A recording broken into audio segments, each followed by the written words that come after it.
Hello friends, मैं हूं engineer Nasir. इस वीडियो में मैं आपको बताऊंगा कि डक्ट राइजर के लिए सपोर्ट को कैसे सेलेक्ट करते हैं। डक्ट के राइजर के लिए आमतौर से हम दो तरह की सपोर्ट यूज करते हैं। या तो हर स्लैब पे आप उसके दोनों साइड में एंगल की रीइंफोर्समेंट लगा के और उस एंगल को स्लैब के साथ सपोर्ट कर दे, या थोड़ी थोड़ी हाइट के बाद वॉल के साथ कैंटिलीवर सपोर्ट लगा के भी आप सपोर्ट बना सकते हैं। अपनी इस हिस्ट्री में सबसे पहले हम इस मैकना में दी गई डक्टराइजर सपोर्ट सेलेक्ट करने के लिए टेबल को यूज़ करेंगे। उसके बाद दूसरे साइजेस के लिए स्ट्रक्चरल कैलकुलेशन करेंगे। डक्टराइजर के लिए एंगल का साइज निकालने के लिए हम ये टेबल यूज़ करते हैं। डक्ट के साइज 1200 इंटू 600 मिलीमीटर तक के साइज के लिए हम एंगल यूज़ करेंगे 38 इंटू 38 इंटू 3.2 मिलीमीटर। फिर उसके बाद अप टू 1500 इंटू 750 मिलीमीटर तक के डक्ट के लिए हम एंगल यूज करेंगे 38 इंटू 38 इंटू 4.8 मिलीमीटर। उसके बाद डक्ट का size up to 1500 into 1500 millimetre के साइज के लिए हम दो साइज के एंगल यूज कर सकते हैं 38.1 इंटू 6.4 मिलीमीटर या 51/51/3.2 मिलीमीटर। इससे बड़े साइज के लिए आप स्ट्रक्चरल कैलकुलेशन के जरिए एंगल का साइज सेलेक्ट कर लें। डक्टराइजर की सपोर्ट के लिए नंबर ऑफ फास्टनर कैलकुलेट करने के लिए हम ये टेबल यूज करते हैं।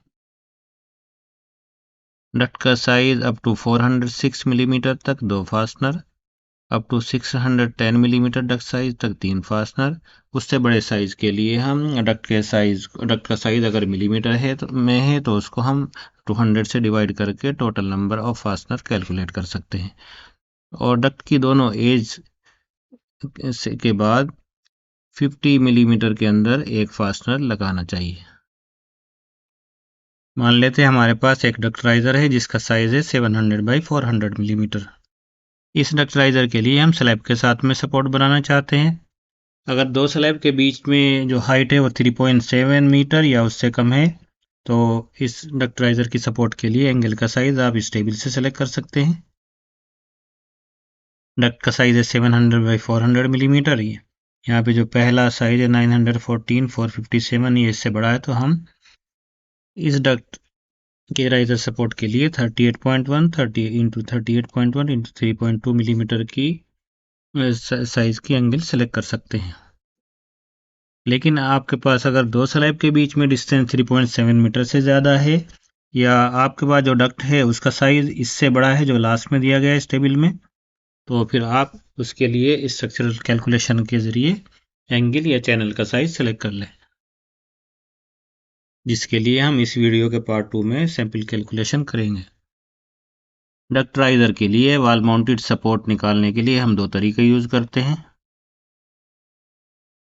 डक्ट साइज 457 इंटू 300 मिलीमीटर तक के साइज के लिए आप स्टील स्ट्रैप यूज कर सकते हैं जैसे इस तस्वीर में दिखाई गई है, और जिसका साइज मिनिमम 38.1 इंटू 1.6 मिलीमीटर।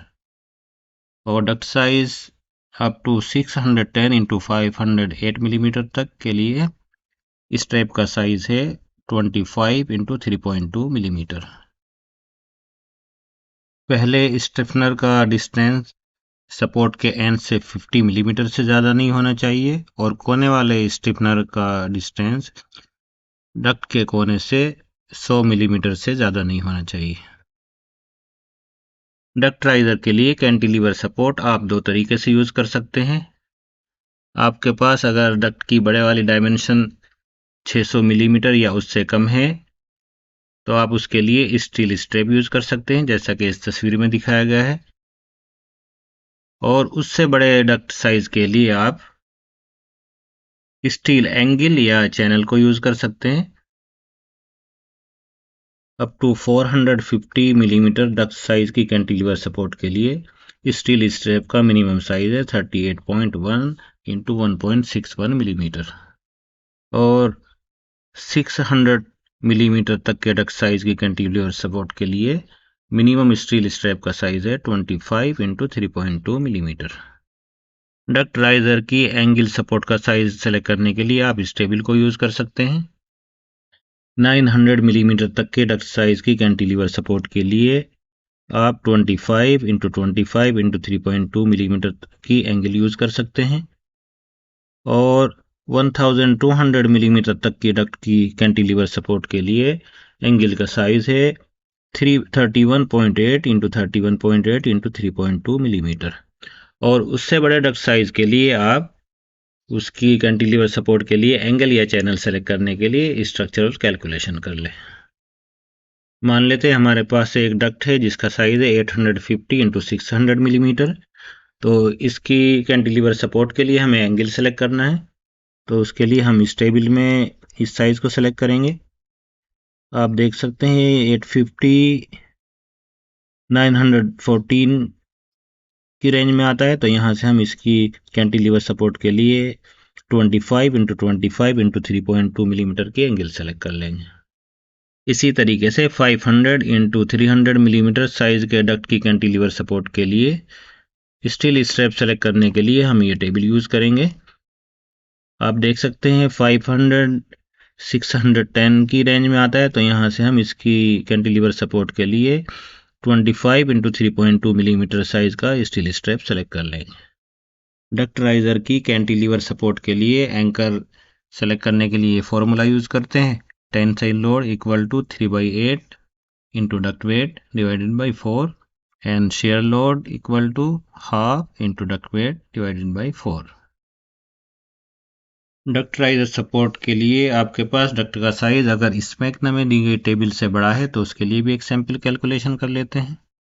अगर आप डक्ट राइजर के लिए स्लैब से सपोर्ट बनाना चाहते हैं तो उसके लिए हमें 3 चीज़ों की ज़रूरत पड़ती है। नंबर 1 डक्ट का साइज, जो अपनी सैंपल कैलकुलेशन के लिए हम मान लेते हैं 1600 बाई 800 मिलीमीटर। फिर डक्ट शीट का गेज, जो अपनी सैंपल कैलकुलेशन में हम 18 गेज मान लेते हैं, और दो स्लैब के बीच में हाइट, जो अपने सैंपल कैलकुलेशन के लिए हम 3.5 मीटर मान लेते हैं। डक्ट का साइज है 1600 बाई 800 मिलीमीटर, गेज 18, और 18 गेज के लिए यूनिट वेट है 10.52 किलोग्राम पर मीटर स्क्वायर।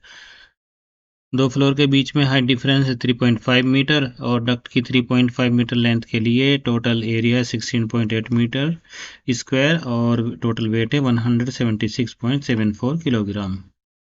जैसा कि हर स्लैब पे हम डक्ट राइजर की सपोर्ट के लिए 2 एंगल यूज करते हैं, तो एक एंगल के ऊपर डक्ट का टोटल वेट हो जाएगा, टोटल वेट का half 176.74 by 2 equal to 88.37 kilogram. Duct और शाफ्ट के बीच में दोनों तरफ क्लियरेंस मान लेते 75 मिलीमीटर। इस टेबल से हम अपने डक्ट राइजर की सपोर्ट के लिए एंगल की प्रॉपर्टीज सेलेक्ट करेंगे। 75 बाई 75 बाई 5 मिलीमीटर की एंगल हमारी डक्ट राइजर सपोर्ट के लिए सूटेबल है, तो इसके लिए हम एक सैंपल कैलकुलेशन कर लेते हैं। इस टेबल के अंदर जो सबसे पहला कॉलम है वो एंगल के साइज का है, और यहाँ से एंगल का क्रॉस सेक्शनल एरिया सेलेक्ट करेंगे, और ये कॉलम है मोमेंट ऑफ इनर्शिया के लिए, और इस कॉलम से हम इस एंगल के लिए सेक्शन मॉडुलस सेलेक्ट कर लेंगे। तो 75 बाई 75 बाई 5 मिलीमीटर साइज की एंगल के लिए क्रॉस सेक्शनल एरिया है 7.37 सेंटीमीटर स्क्वायर, और मोमेंट ऑफ इनर्शिया की वैल्यू है सेंटीमीटर में 38.7, और इस एंगल का सेक्शन मॉडुलस है 7.02 क्यूबिक सेंटीमीटर। डक्ट राइजर की सपोर्ट के लिए एंगल या चैनल सेलेक्ट करने के लिए हम 3 कैलकुलेशन करते हैं, deflection, shear stress, bending stress. सबसे पहले डिफ्लेक्शन के लिए कैलकुलेशन कर लेते हैं। शाफ्ट के अंदर एंगल की लेंथ है 1750, डक्ट का साइज है 1600, और डक्ट और शाफ्ट के बीच में दोनों तरफ क्लियरेंस है 75 मिलीमीटर। तो इस तरीके से शाफ्ट के अंदर एंगल की टोटल लेंथ हो जाएगी 1750। एक एंगल के लिए डक्ट का टोटल वेट है 88.37 किलोग्राम, और डक्ट फ्लैंज रीइंफोर्समेंट वगैरह की वजह से 50% सेफ्टी फैक्टर ऐड कर देते हैं इसमें। तो डक्ट का टोटल वेट हो जाएगा एक एंगल के लिए 132 किलोग्राम। और इस सपोर्ट के लिए हम 75 बाई 5 मिलीमीटर की एंगल यूज़ करना चाहते हैं। इस एंगल के लिए सेक्शन मॉडुलस की वैल्यू है 7.02 क्यूबिक सेंटीमीटर।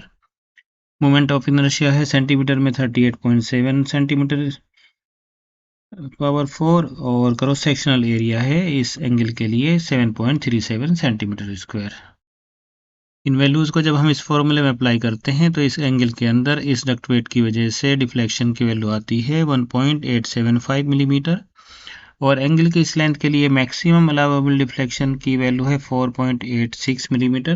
तो डिफ्लेक्शन के हिसाब से ये एंगल इस डक्टाइजर की सपोर्ट के लिए सेफ है। अब शेयर स्ट्रेस और बेंडिंग स्ट्रेस के लिए भी कैलकुलेशन कर लेते हैं। शेयर स्ट्रेस के हिसाब से इस एंगल के लिए मैक्सिमम अलाउएबल डक्ट वेट की वैल्यू है 7770 किलोग्राम और बेंडिंग स्ट्रेस के हिसाब से इस एंगल के लिए मैक्सिमम अलाउएबल डक्ट वेट की वैल्यू है 169 किलोग्राम।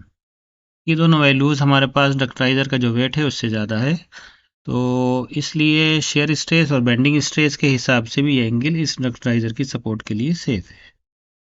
अब इसी डक्टाइजर के लिए कैंटिलीवर टाइप सपोर्ट के लिए भी कैलकुलेशन कर लेंगे। कैंटिलीवर टाइप सपोर्ट के लिए आप देख सकते हैं वॉल या किसी एंगल और डक्ट के बीच में कोई क्लियरेंस नहीं है। डक्ट की ये साइड है 800 मिलीमीटर और ये वाली साइड है 1600 मिलीमीटर। डक्ट का साइज है 1600 बाई 800 मिलीमीटर। गेज है 18 और 18 गेज के लिए यूनिट वेट है 10.52 किलोग्राम पर मीटर स्क्वायर। और दो राइजर के लिए जो हम सपोर्ट बनाएंगे उन दो सपोर्ट के बीच की जो हाइट है वो है 3.5 मीटर। और 3.5 मीटर डक्ट लेंथ के लिए टोटल वेट है 176.74 किलोग्राम। और इस सपोर्ट के लिए हम दो एंगल यूज़ करेंगे, तो एक एंगल के ऊपर जो डक्ट का वेट हो जाएगा वो इस टोटल वेट का आधा हो जाएगा जो है 88.37 किलोग्राम। कैंटिलीवर सपोर्ट सेलेक्ट करने के लिए हम you channel 75 by 40 by 5 millimetre के लिए सैंपल कैलकुलेशन करेंगे। इसके लिए क्रॉस सेक्शनल एरिया है 8.818 centimetre square. Moment of inertia की वैल्यू है सेंटीमीटर में 75.9 और सेक्शन मॉडुलस की वैल्यू है 20.2 क्यूबिक सेंटीमीटर। जैसा कि एंगल या चैनल को सिलेक्ट करने के लिए हमें 3 कैलकुलेशन करनी पड़ती है, deflection, shear stress and bending stress. तो सबसे पहले डिफ्लेक्शन के लिए कैलकुलेशन कर लेते हैं। कैंटिलीवर सपोर्ट के बराबर वाली डक्ट की साइड की लेंथ है 800 मिलीमीटर, तो यहाँ पे लेंथ हम 800 मिलीमीटर ले लेंगे। और इस सपोर्ट के अंदर दो एंगल या चैनल यूज कर रहे हैं, तो एक एंगल या चैनल के लिए डक्ट का वेट हो जाएगा टोटल डक्ट वेट का आधा जो है 88.37 किलोग्राम। फिर डक्ट के साथ में जो रीइंफोर्समेंट और फ्लैंज वगैरह है उसके लिए हमने 50% सेफ्टी फैक्टर ऐड कर दिया इसमें, तो 50% सेफ्टी फैक्टर के साथ टोटल वेट हो जाता है 132.56 किलोग्राम या 1950 न्यूटन। और इस सपोर्ट के लिए जो चैनल हम यूज़ कर रहे हैं 75 बाई 40 बाई 5 मिलीमीटर, इसके लिए सेक्शन मॉडुलस की वैल्यू है 20.2 centimetre cubic. Moment of inertia 75.9 centimetre power 4 और क्रॉस सेक्शनल एरिया है 8.818 सेंटीमीटर स्क्वायर। इन वैल्यूज़ को जब हम इस फॉर्मूले में अप्लाई करते हैं तो कैलकुलेशन के बाद इस चैनल के अंदर इस डक्ट के वेट की वजह से डिफ्लेक्शन की वैल्यू आती है 0.82 मिलीमीटर और इस चैनल की लेंथ के अकॉर्डिंग मैक्सिमम अलाउएबल डिफ्लेक्शन की लिमिट है 2.22 मिलीमीटर। तो इस तरीके से ये चैनल इस डक्ट की राइज सपोर्ट के लिए सेफ है। अब हम शेयर स्ट्रेस और बेंडिंग स्ट्रेस के लिए भी कैलकुलेशन कर लेते हैं। शेयर स्ट्रेस के हिसाब से इस चैनल के लिए मैक्सिमम सेफ डक्ट वेट है 4648 किलोग्राम और बेंडिंग स्ट्रेस के हिसाब से मैक्सिमम सेफ डक्ट वेट है 266 किलोग्राम। ये दोनों डक्ट वेट हमारे पास डक्ट राइजर का जो वेट है उससे ज़्यादा है, तो इसलिए शेयर और बेंडिंग स्ट्रेस के हिसाब से भी ये चैनल इस डक्ट राइजर की सपोर्ट के लिए सेफ है।